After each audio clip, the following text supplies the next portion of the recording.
Hello, and welcome to the Earth Chats podcast. I'm your host, Sahara. I'm an activist, writer, speaker, and listener with a passion for creating change in our world. Join me and special guests weekly as we have inspiring conversations and reveal insightful knowledge, tips, and tricks on how you can live more mindfully on this planet. Tune in every Wednesday and make sure to hit subscribe to stay up to date with all the latest episodes. And now, without further ado, let's get on with the episode.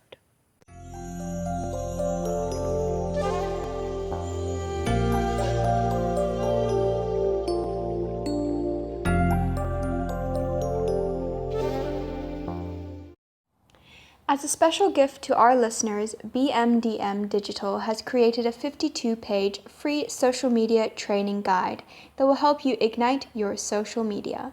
You can download your free copy in the link below. Welcome to Earth Chats. Today we have a very special guest with us today. My very beautiful and lovely friend Adele is joining us today, and we're going to be talking about a topic that we've actually both been wanting to talk about for a while now, having gone through our own experiences with it, and it's a bit of a different topic than what we usually talk about here on Earth Chats, but I feel like it's a very important topic for us to be talking about, and also because I feel, we're all a part of nature, and we don't just have to be talking about the planet, we're also talking about ourselves because we relate to the planet in so many ways as well. So welcome, Adele. Hello, thank you for having me. You're so welcome. I'm so happy to have you on the show. So today is going to be more like a kind of a discussion, but I am going to ask you just a couple of questions. And to start off with, it would be great if you could tell everyone a little bit about yourself so that we know a little bit of background. Sure. So I'm 34 years old. I'm a mom of one 7-year-old daughter, Mila Ray. And myself and my husband work in the fitness industry. We have done for nearly 15 years now. And we run our own wellness center in Knysna, where we offer yoga, movement, guided meditations, Reiki healing, a much more holistic approach to wellness. Lovely. And I can honestly say they run the best studio in town, in the whole of South Africa, because they're so wonderful. So if you guys are in Knysna or ever in the Garden Route area, you must definitely check it out. We'll be leaving all the links in the show notes, so you can always check it out. Right. Thank you, Brent. So let's just dive right in and start off with, would you mind just sharing your journey with your relationship with food and body image? Because that is what we're going to be talking about today. We're going to be talking about all things food, body image, eating disorders, diet culture. So if you could just start by sharing your journey, and then I'll share a bit on my journey, just to kind of kickstart it off. Yeah, perfect. So I think it's worth pointing out that mine has been a very long journey. It started at a very early age and has gone through several different phases. And it's also worth pointing out that I've never been diagnosed and never received any treatment. So I think that's probably why it's been such a long journey, but it's kind of taken different forms throughout time. And also depending on different situations in my life, my relationship with food has kind of presented itself with food and my body image in different ways at different parts of my life. And I can honestly say it's only really in the last year and a half that I can honestly say that I'm really on the road to recovery. I'm not sure if you ever do fully recover from an eating disorder, but the last year and a half, I definitely feel like I've made some really positive strides, and I've never actually spoken about this before to anybody. So the last few months, I've really felt in a place where I can, and this just feels like the perfect opportunity. So I think the relationship with food has changed and presented itself in various forms, from severe restriction bulimia, laxative abuse, exercise abuse, and just has really at certain points in my life taken complete control. So yeah, I would say the last year and a half is where I've started to take that control back and really launch myself into my journey to recovery. Oh, I'm so happy for you because it is, yeah, it's such a difficult thing to work through, and especially because it all happens, within yourself. It's all happening inside your mind. So trying Yeah. to, overcome that and work through that while, still having to just be on the outside like a regular person is Yeah. really, really hard. And so I'm so happy that you're now finding your balance and finding your place. Yeah, it's a continuous work. I find myself continuously working on it, but definitely I can say that I'm more in control than my eating disorder. So that's a positive Yeah, space to be in. Feels good. yeah, good. No, for sure. It's a constant, you constantly have to work on it. I mean, some days you might, feel great and you feel like, oh, it's gone. And then next thing you know, boom, it's back. And you're like, what? Where did this come from? 100%. You know? Yes. It's crazy. So Exactly. just to give a bit of background for myself, because I haven't really talked about this either, um, I also had, I mean, I wasn't specifically diagnosed with an eating disorder, but I did work with a nutritionist and with therapists to kind of overcome it. And it was pretty much like anorexia and orthorexia, very much a restrictive eating. And that kind of started for me when I was about 15, 14, 15. But leading up to that, it had all kind of, I remember, growing up always feeling quite uncomfortable in myself. And I think that then just as I got older, it kind of, I guess, manifested itself in an eating disorder. And so for sure, the years between like 15 and 16, 17 was definitely a very, very hard years for me, because that was really very much the depth of the eating disorder, and also just, being, I think when you're in a place like that, you're just overall in not a good space. You're definitely yourself. So it was definitely a very dark place for me, and not something I would ever wish to go back to or wish for anybody to go through. But I can definitely say that in the last year, definitely now, like even just like in the last 6 months, that I'm really starting to feel like you say, you're kind of in more control than the eating disorder. And it always, it dips up and down, but I think that for sure, even just like in these last 3 months, I feel like I've grown so much as a person and just have so much more respect for myself. So that's kind of my amazing.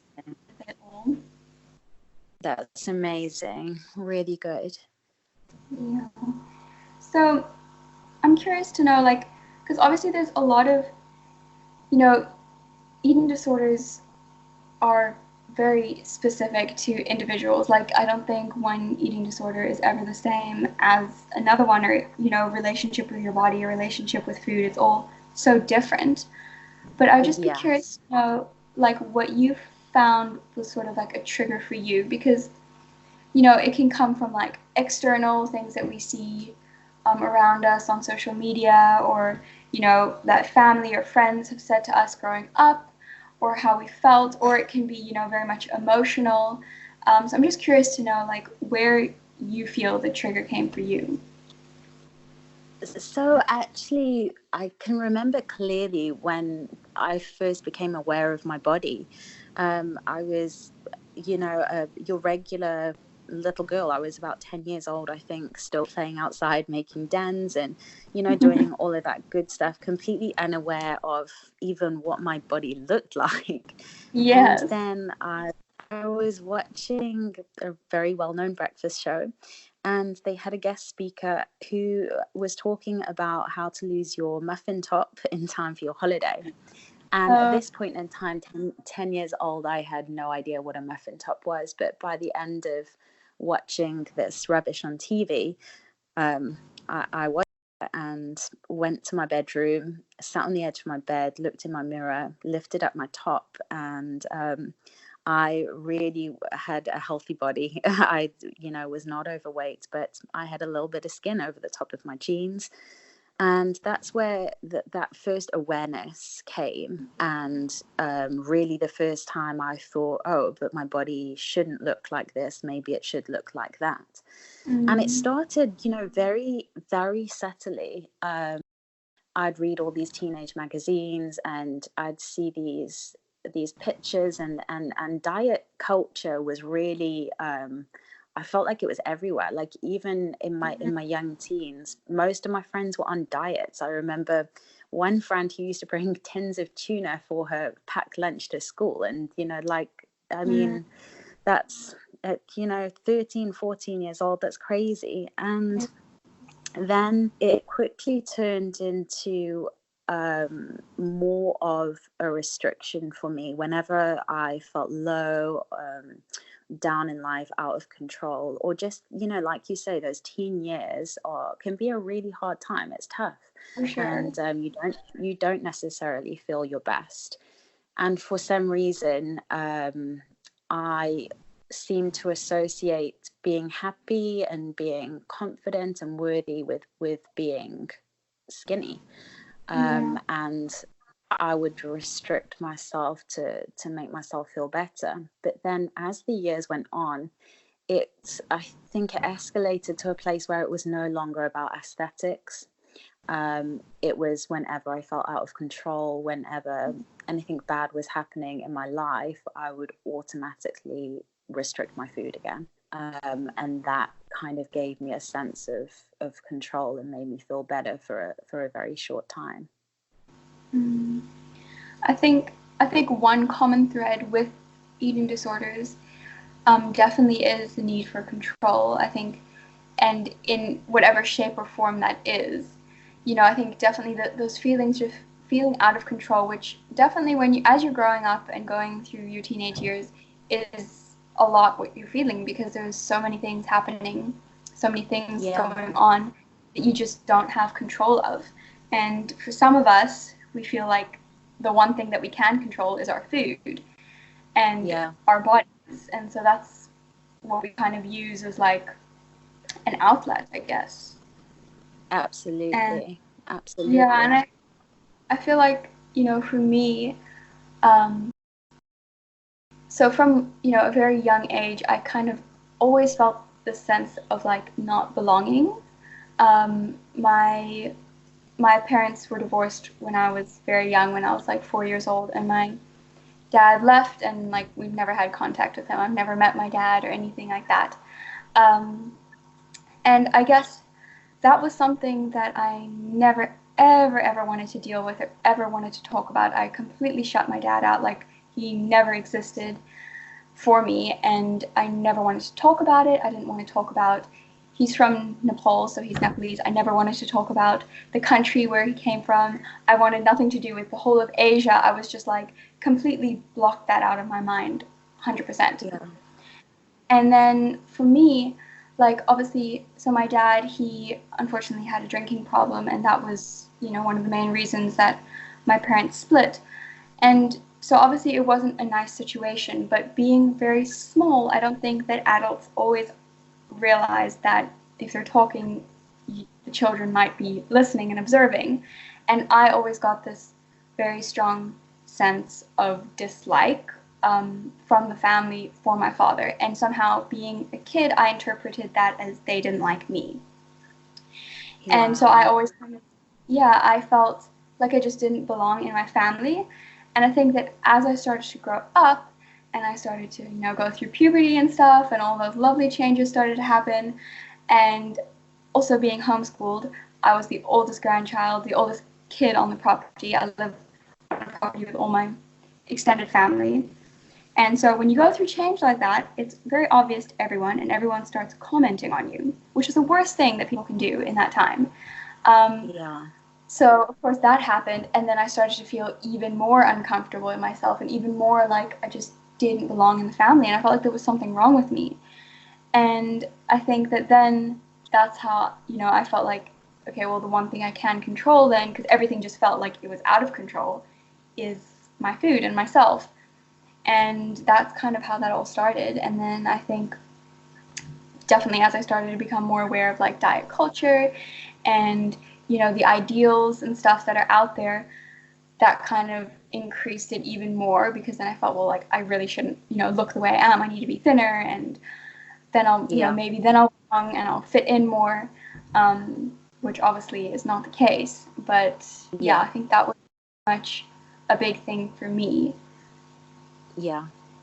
I think a lot of us have fallen into the trap of also of attaching our self-worth to looking a certain way, to being a certain ideal, and attaching our worth and our happiness to that, Yeah, whereas actually really it's on the inside. It's got nothing to do with the external.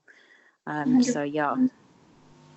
Yeah, no, for sure. We place so much emphasis on how we look, and I mean that's just how the whole, of society has kind of become with, diet culture and everything. It's just, and social media obviously plays a role in that as well, and magazines and Yeah. models and everything is geared towards looking a certain way. In fact, really interesting article in the National Geographic because they're doing I think this whole year they're doing like a series on like women throughout all the years and like just doing a whole kind of history on women.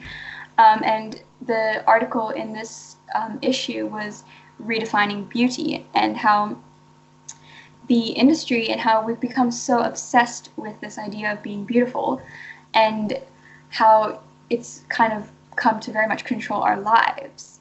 And it Yeah. was a very interesting article also just to see like how, the ideals of beauty are so different in different places, in different parts of the world, and also through the different ages. But and how now we're actually, as much as their diet culture is still such a thing, we're also fighting against it a lot more. I think, social media Yes. has a negative impact, but it also has such a positive impact because it's allowed so many of us to, share our voices and stand up and be heard and share our stories like we're doing right now. Massively, massively. Which, I must admit, social media was part of my problem and also a mm-hmm. huge part of my recovery.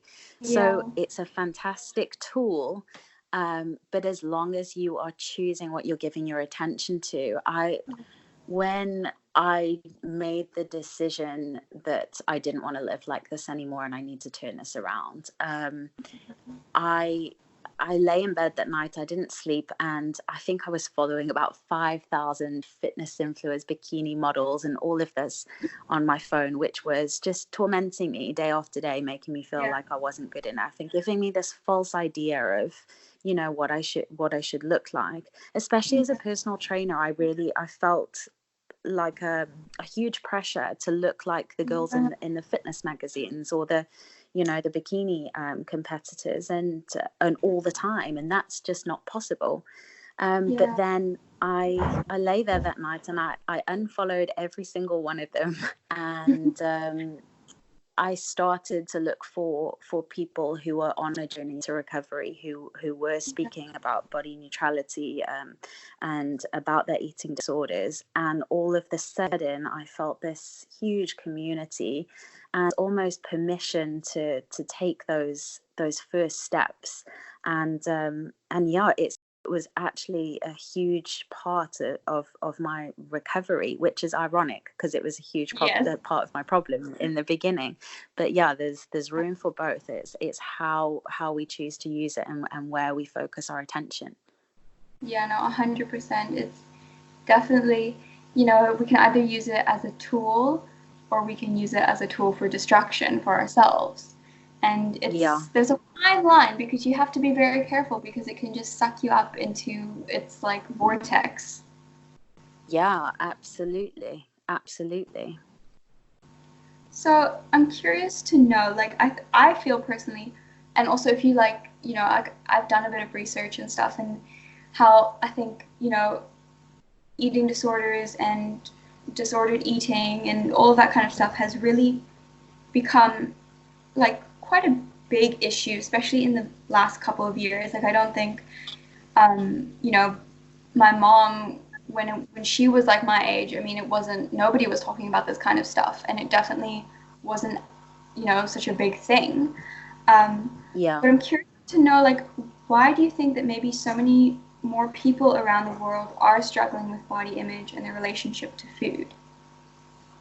I think honestly we've become very distracted. And, like we were saying about media, we are really bombarded from the second we wake up. We are checking our phones, we're listening to the news, and also the conversations around us. I mean, it seems like a common thread and a good joke to make about body image.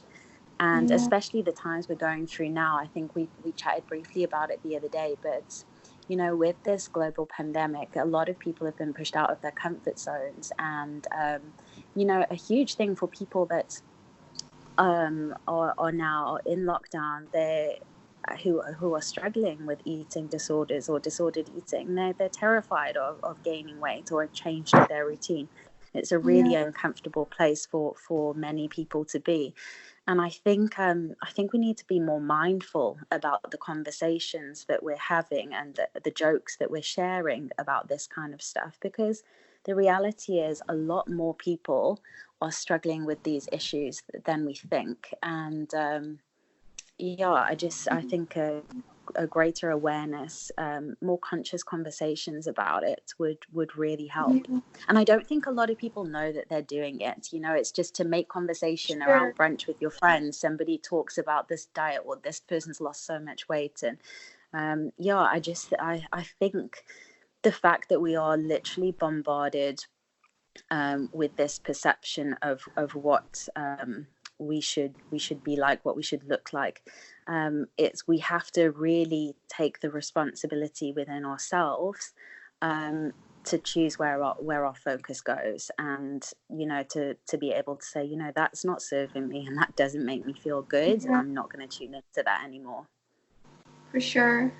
I think that also, because we live in such a global world, like everybody is connected and all through, internet and social media and stuff.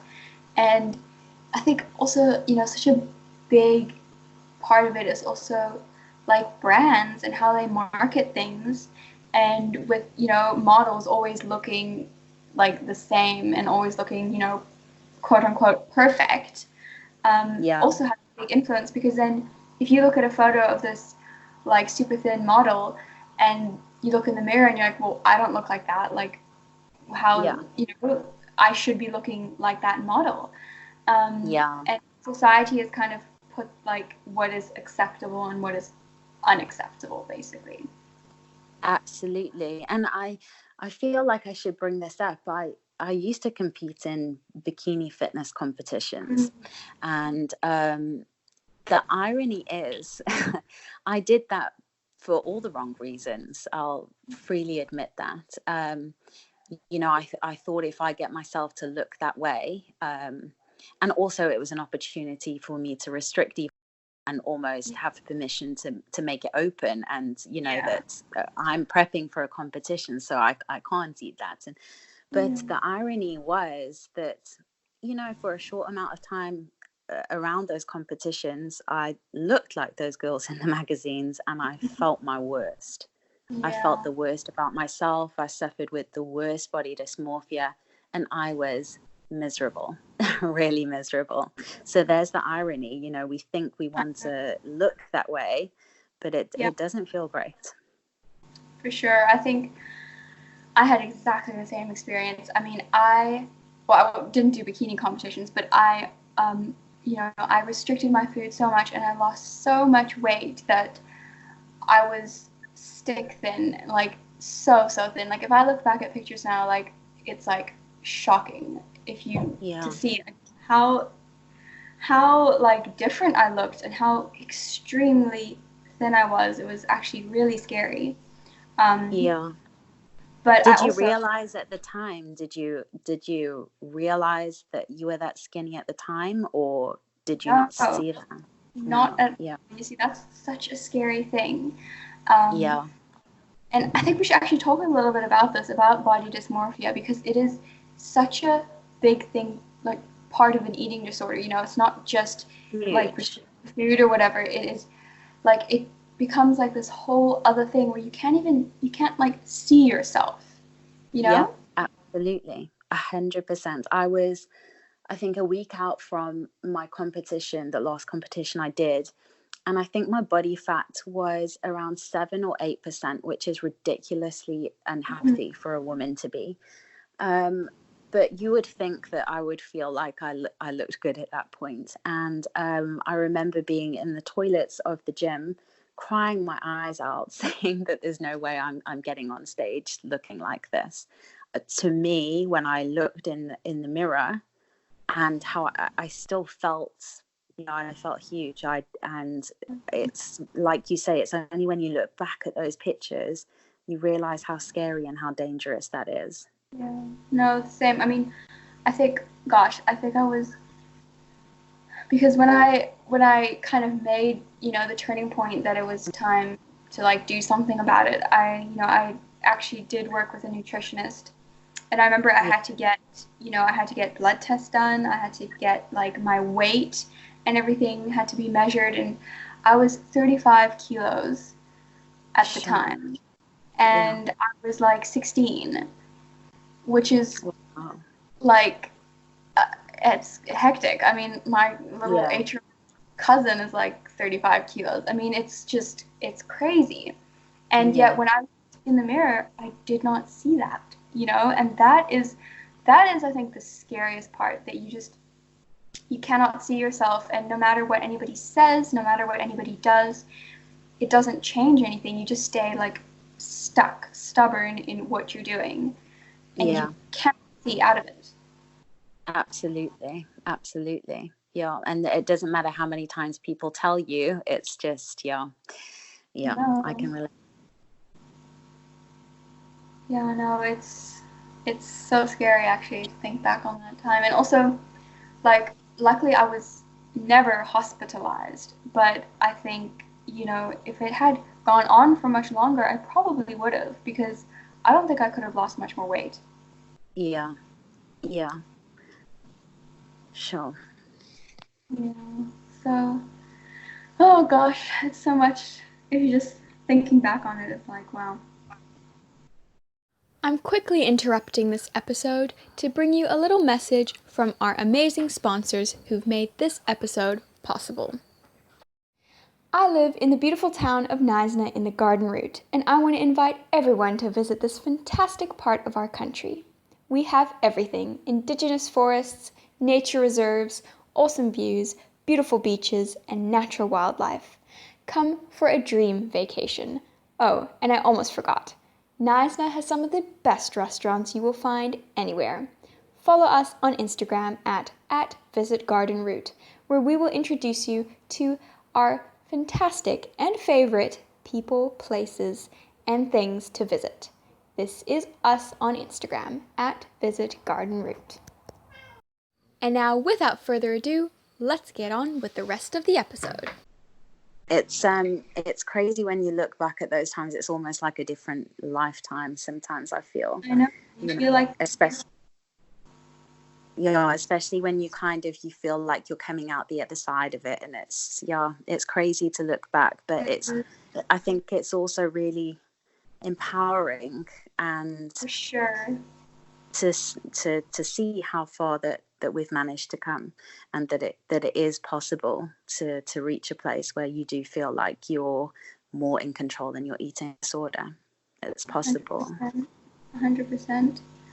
So, I want to switch it up a little bit and talk about something else that is such a key factor in all of this, and that is exercise. And you, especially with being a personal trainer and having done bikini competitions and everything, like, what role did exercise play for you? Sure. So, well, to me now, exercise is a form of freedom, Yeah. but it was really a punishment for me a lot of points. I remember thinking if I ate that, I'd have to work out harder. I mean, I got to the point where I'd look at food and I could tell you how many calories were on that plate and how many were from carbs and proteins and what function they were going to have in the body. And it was a never ending, it just took over my life. And there were points where I was training 3 times a day. Wow. This was completely consuming me, and I didn't enjoy the exercise. It was like I was punishing myself, and however, that's completely transformed. And when I chose recovery, is when I really found yoga. And I was very much, I'll freely admit it, back in the day, a no pain, no gain, no days off, type of trainer. And that's how I was with myself as well, until I Yeah. really realized that wasn't serving me, it wasn't serving anybody else, and it was time to change and to evolve. And when I made that decision to choose recovery, I found yoga. I'd been practicing for several years, but nothing serious. And then my yoga mat became my magic carpet, and it was really the only place where I felt safe. I felt like I could release stuff. And, some of my most pivotal practices were during those first few months where I chose recovery. And I think in those practices, I would spend hours on the mat and maybe do 3 asanas, 3 different poses. But I felt like I was releasing everything on that mat. And that's when I decided I'm going to do my yoga teacher training. It really changed how we operated our business. Like I said, we were very spit and sawdust, no pain, no gain personal trainers. And we really started just educating ourselves more and more and reading lots of books and researching and also going through our personal journeys. And I actually made the decision. It was really lucky, I think, that when I chose recovery, it was when we moved as well. We moved to beautiful Knysna, out of Joburg. And it was really, I decided that was my clean slate and I wasn't going to carry this on there. And it was also my opportunity to, I was going to rebuild my client base. And I thought, I'm just going to do this completely differently. So I made a conscious decision to, within the first, I think, 8 months, I didn't do any personal training. I refused to give nutrition plans out to people because I was still very much going through, okay, how do I do this now? I didn't want to give people restrictive plans. I didn't want to be any part of encouraging any behavior like that, or plant the seed for a behavior that might develop into something else. I became very aware of the huge responsibility I had, and that often when people do come to us to start their wellness journeys, they're already in a vulnerable position.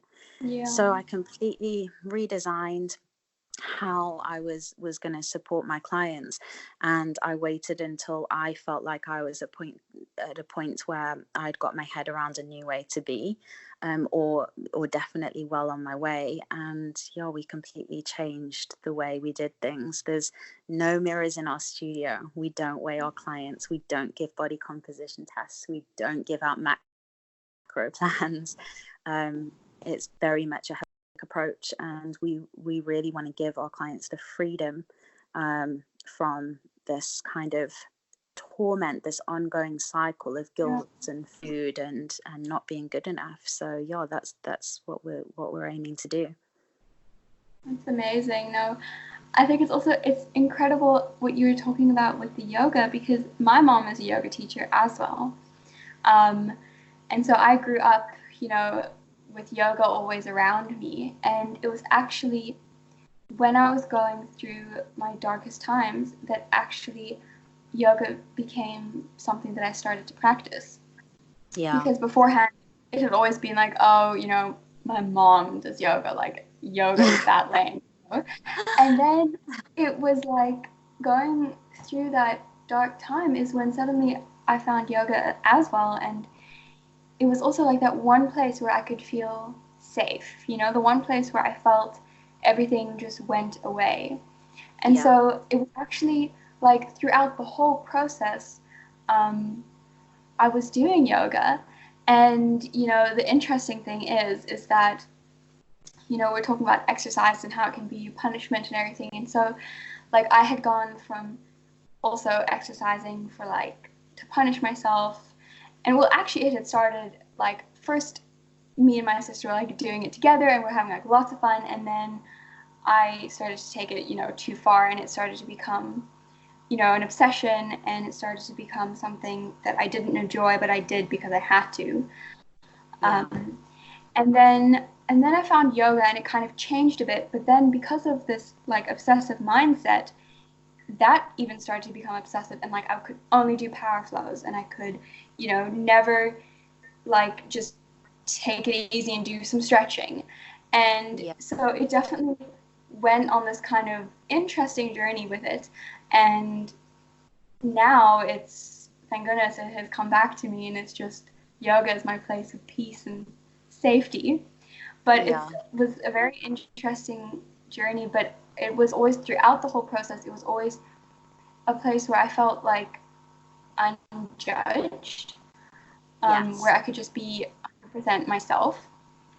And I think that, for me, I think, because then, at one point, um, when I, decided, like, okay, I'm choosing recovery now, I actually stopped doing all exercise. I was not allowed to, like, do anything, even Yeah. walking around. Like, I Yeah. couldn't do because I was at such a, a scary point. Um, Yes. and then, having kind of come back to having gained a bit of weight and come back to more of a healthy place, is then when I found you and Evan, and you guys, I think, had just moved to the area, and starting MoveNat and stuff was actually like the first time that I had ever done like exercise, and it was not about how many calories I burned. It wasn't about, how sore I felt or what I looked like or whatever. It was simply just out of enjoyment and more Yeah. focusing on the things that my body could do and improving on the things and the skills and whatever it is that I could do instead of how I looked. So I think, Absolutely. like, you guys have played actually such a big role in my sort of recovery process in terms of exercise, because it's like completely changed the way that I look at it. And the studio and everything is like feels like such a safe place for me, and such like a home kind of place, which is just beautiful that you guys have created that. That's amazing. And I'm so happy to hear that, because that's exactly what we wanted to create, a safe space for people to come to be. And you know what? For all we've put our bodies through, here they still are, I know. amazing, keeping us moving, breathing, our hearts still beating, and movement is an exercise should be such a joyous thing. So yeah, we don't even count reps in our studio. It's about No. listening to your body, and it's about feeling good and enjoying it, having fun. And so I'm so glad that you found a place where you feel you can come and be in it and enjoy exercise with the freedom of, from counting reps and calories, Yeah. and just enjoy your body. Yeah, no, for sure. Like Evan, he always says, just go till failure. Go till you just can't go anymore. Do it until it feels like you have to stop. And you don't have Yeah. to like, okay, well, I did this many, but no, I should be doing this many because that will make me a better person. You know what I'm saying? Exactly. And then you feel like a failure if you don't do as many as you did last week. For sure, 100%. So, what was kind of your turning point, like your kind of light bulb moment, where you realized that, you kind of had to just take action and move into a more positive place? And also, like, what was the moment where you actually realized that you had a problem? Because I think that is a big thing as well, is that when you're in it, you don't always realize that you're doing it. Yeah. absolutely. Sure, this is the question, I'll be honest, I was dreading the most. So I'm going to try not to get emotional, but I'm just going to be very honest. So my turning point was when my dad passed away. My dad passed away 2.5 years ago, and it honestly felt like my whole world fell apart. And with that feeling of being completely out of control, I just severely restricted my food. And I felt completely numb inside, completely. And then I had a realization one day that I couldn't do this to my dad's daughter anymore. And it just broke my heart that I was not doing it to me, I was doing it to my dad's daughter. And I knew that it would break his heart. And that was just pivotal for me. I just thought, I just can't carry on like this. And, you know, I was very aware that my dad was still with me. And I wanted to be able to overcome that. And for my daughter as well, you know, I mean, nobody had an inkling. Well, I say that, I'm sure some people did, but you know, even my husband, he only had an inkling the last year before I told him. And I think that when I realized I really had a problem was it took so much control that I was lying, I was making excuses not to go to put myself in certain situations. And I really started missing out on life. And instead of being able to sit down and enjoy a family dinner, my mind was just spiraling. You know, what should be a joyous occasion was the most stressful situation for me.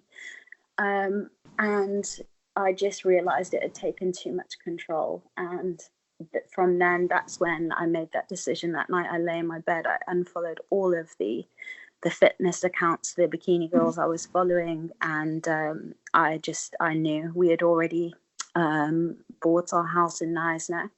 And I was like, that's my fresh start. And I made the conscious choice to choose recovery. And that was my turning point. And the irony is, you know, it took me to feel that kind of pain and guilt that I was treating my dad's daughter this way, and you know, thinking, gosh, I would never, you know, it's just the worst thought to think of my daughter feeling like this about herself. Like, I would hate for her to look at the dimples in her thighs with anything less than love. And I didn't want her growing up with any of this around her either. So that was a huge motivation. But the real progress in my recovery came several months later, where I actually started to like myself. And I was really proud of the choices I was making, and it really wasn't easy. You know, it was something I very much did by myself, and I was having to break those patterned behaviors that had really started from about 10 years old. So that's a long time. Yeah. Wow. But when I started to kind of almost give myself a little bit of respect for, do you know what, you're actually doing this, and wow, you've managed to be in that situation and fight off these thoughts and not make excuses to get out of this meal with friends and things like that. I started doing it for myself, and that was a real turning point. Wow, thank you so much for sharing that. Like, wow, I mean, I can't even imagine how it must have been such, like, your whole world is just kind of turned upside down. You know, when you lose somebody that's so close to you, I can't even imagine. And the irony is, you know, I I dropped quite a bit of weight quite quickly over that time. Like I just stopped eating. And the irony is, everybody when I came back to South Africa after being in the UK was like, "Oh my gosh, you look so amazing." Oh my And I God, just, it's the yeah, word. the worst. And inside, I just thought, my gosh, these, like I felt broken, and yet, like, people congratulate weight loss all the time without, I mean, they don't mean it to be mean or thoughtless, but No. if we can bring more awareness to how we talk to people. I mean, we don't know people's reasons for weight loss. Sometimes it's not intentional, sometimes it's grief, sometimes it's depression, sometimes it's an eating disorder. And I think, I really feel like as a society we can all do a little bit better at to stop congratulating weight loss like it's this amazing thing, because sometimes it isn't. 100%. And also, I think, you know, so often it's like the comments that you receive are very just physical. And I mean, people don't know what's going on behind the scenes. It's actually, how you're really doing. It's like they just look at how you're looking physically. And I know that for me as well, like I would get a lot of comments like, oh, wow, like you're looking so amazing and everything. And, your mind just thinks, oh, well, that's good. Like I'm doing a good thing now, Yeah. even though Yeah. totally not. And I think before you maybe congratulate somebody or comment on their body, like just to think a little bit beforehand that you don't really know what's going on inside their heads. 100%. And I think, I mean, we're so patterned and conditioned in our society to compliment each other with about our aesthetics. And that was one thing when I was researching and really on my road to recovery. I was like, sure, I need to really think about like what type of conversations I'm engaging Yeah. in. And I find it still really difficult. Like I mean, it's obviously better to say like, wow, you're so funny or you're so clever, but I still find myself, as much as I try not to, wow, you look so beautiful, but it's a lot of conditioning and pattern behaviors that we can, if we're conscious about it, we can begin to change. Yeah. For sure. And I think, of course, like on this whole journey of recovery, you have, I think some people think, okay, like you decide to recover and then that's it. But it's so Yeah. much more than that. It's so much work that goes into it. Yeah. And because I think that when you have like an eating disorder, you go through something like that, you almost become like two different people.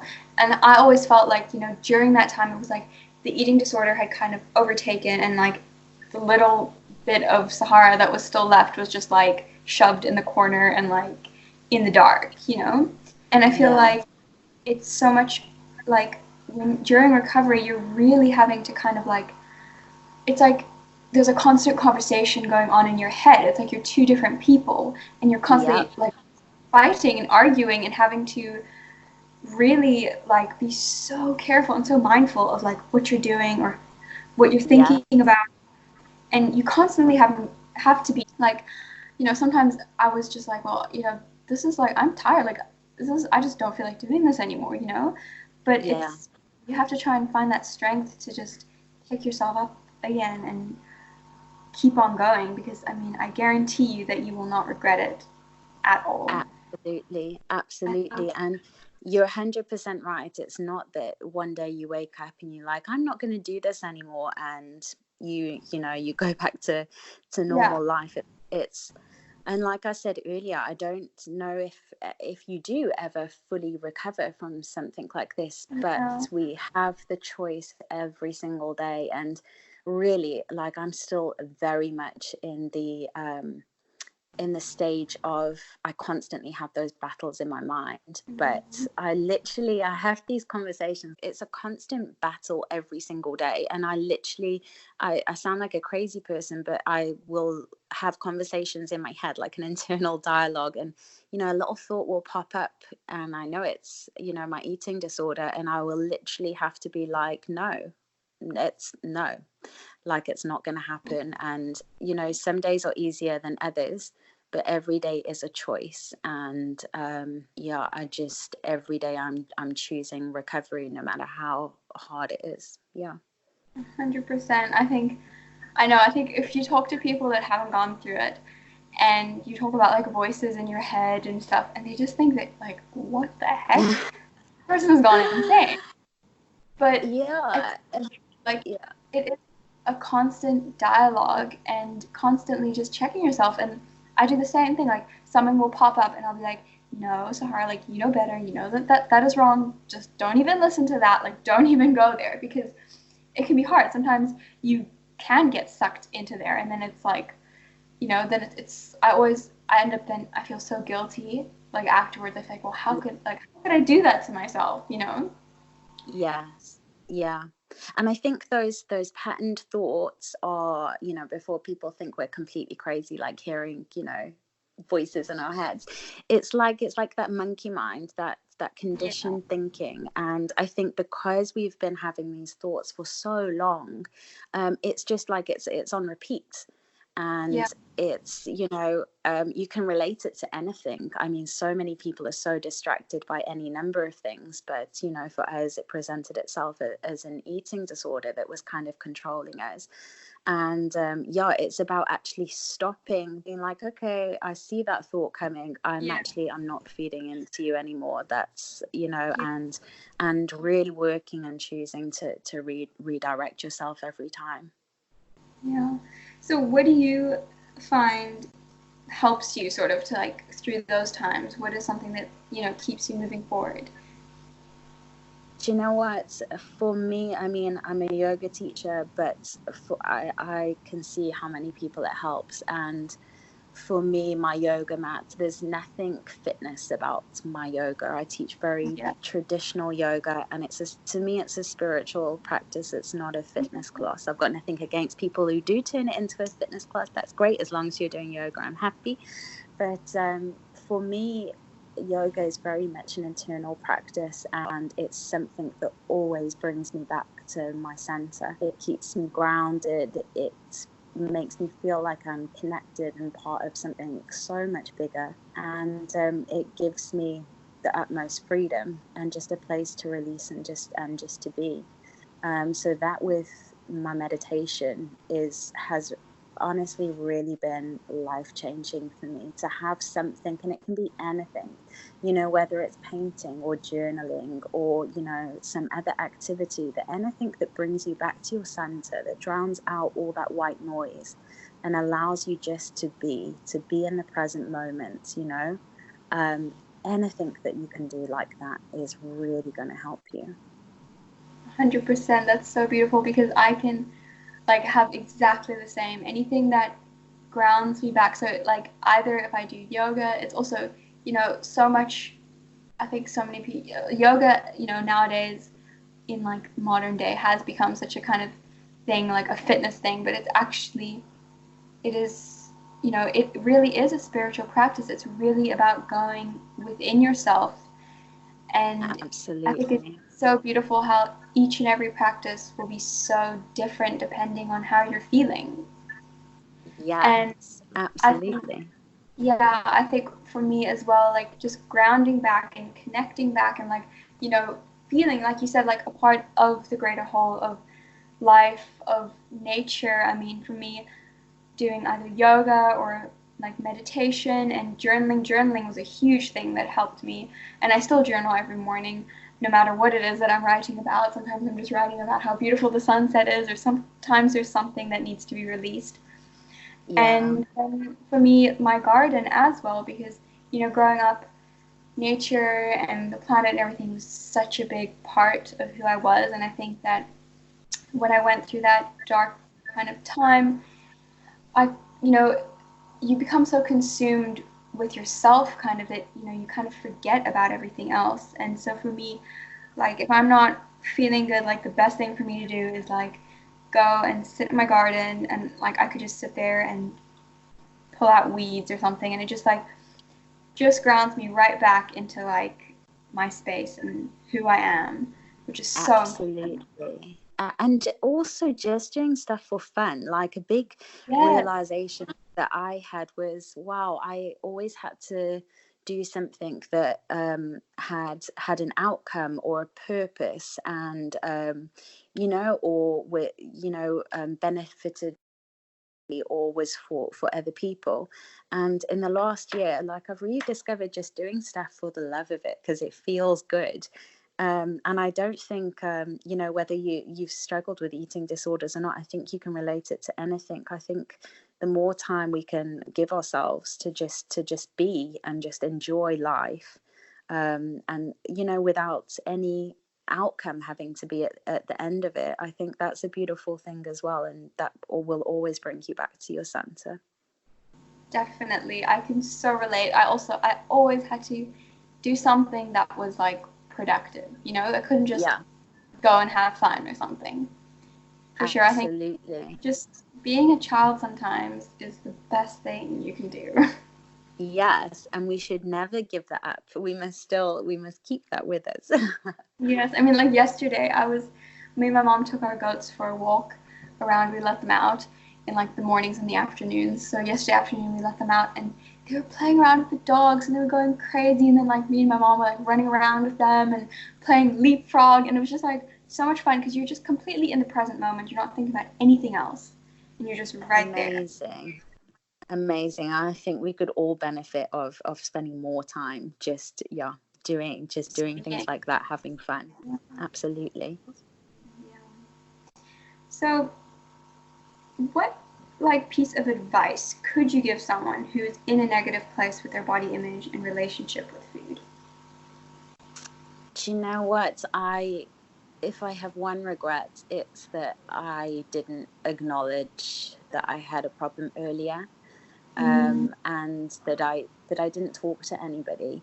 And it really, I was actually, I must be honest, I was very nervous about sharing this with you guys today, because I've never talked to my family about it, and I just mm, was so scared of them being heartbroken at discovering all of this and knowing that I've hidden it, or felt that I couldn't talk to them. And it was none of those things. I didn't feel like I couldn't talk to them. I definitely could have done, but I mm, chose not to. I guess that was part of my control as well. I didn't actually want help. I didn't want anybody to know, because I didn't want my eating disorder to stop. It was like like a toxic boyfriend. um, just had that like hold on me. And yeah. as much pain as it caused me, it also gave me a lot of comfort. Is that weird to say? That was like my thing. So, Yeah. but from looking back now, the position I'm in now, I would say to anybody who is going through anything, out to somebody really, because there is so much life and so much freedom and so much love on the other side, and that's worth so much more than your eating disorder. And I think, you know just by sharing with somebody and acknowledging it. I think I was in denial for a very long time. Mm, If you, or even I even encourage my clients, a big thing now for me is I want to know, when they come to me and they want to lose weight, I want to find out what mindset they're in, why they want to lose weight. And before we start any work, it's about getting them in a good space with food, and with their relationships with themselves, and not pinning their happiness to their physical appearance. So yeah. I would say, as soon as you start having those thoughts, or even it can start very simply by this kind of guilt after food. Oh, got to get a Mm, workout in tomorrow. And that there, scarily, that's a very normal conversation that I hear a lot mm, amongst my friends, and I think it can really start as something as small as that can very quickly spiral and take control of your life. So yeah, I think just acknowledging that you are struggling and telling somebody. For sure, 100%. I think, being able to talk about it also kind of almost gives you some more perspective. Like you can kind of look at it from the outside and Yes, instead of, being so wrapped up in it. absolutely. I think that, I mean, that day when we spoke, we shared coffee and you spoke to me. That was Mm-hmm. really the first time I'd even mentioned it to anybody. I'd not even mentioned it to anybody. And just having that conversation with you, I just felt like this huge release. And even it's good to talk about it and to kind of to be able to share our experiences and not carry this massive thing on our backs. 100%. That was actually also the first time that I talked to anybody else except for my mom about it. Really? So, yeah. Divine timing, friend, divine timing. Yes. Well, I'm so glad that we could do this together and share this together. Me And too. yeah, wow. I mean, we've both gone through such journeys and we still are on these journeys. And I think so many of us probably are and can relate to this. Absolutely, absolutely. And I think it's so special that we can share this, and it's important as well, I think, to share our stories. I was incredibly nervous about doing this and Mm-hmm. about telling people. And when I posted on my Instagram last night saying that I was going to speak about this, not giving too much information, but basically saying I was going to share my story. And the response, the horror, was overwhelming. The amount of messages of people that Yeah. have gone through similar things and kept it hidden and or are struggling. And I just think, it affects more of us than we realize. And the more we can share our experiences and kind of support each other, we give other people the permission to also to share. 100%. I think it's such an important conversation to have because it can be so, yeah, like you said, hidden, and people are so ashamed, I think, of it. But I think being Yeah, able to create a safe space where people can share and can talk about it. And I think the biggest thing is also finding that, like, that common ground, finding people that can relate. Because when you're in that yeah, space, you really can't relate to anybody. You can't relate to people yeah. around you. You can't relate to people having fun because on the inside you are just like blank. Absolutely, absolutely. Or thinking of your next excuse to get out of the situation, or no, Yeah, exactly. Life 100%. life passes you by. Yeah, 100%. So we're gonna wrap up, but before we finish off, could you let us know where people can find you and all the amazing things that you're doing and the amazing space that you've created here in Knysna with your studio. If you could just let us know where we can find you, and I'll link it all into the show notes.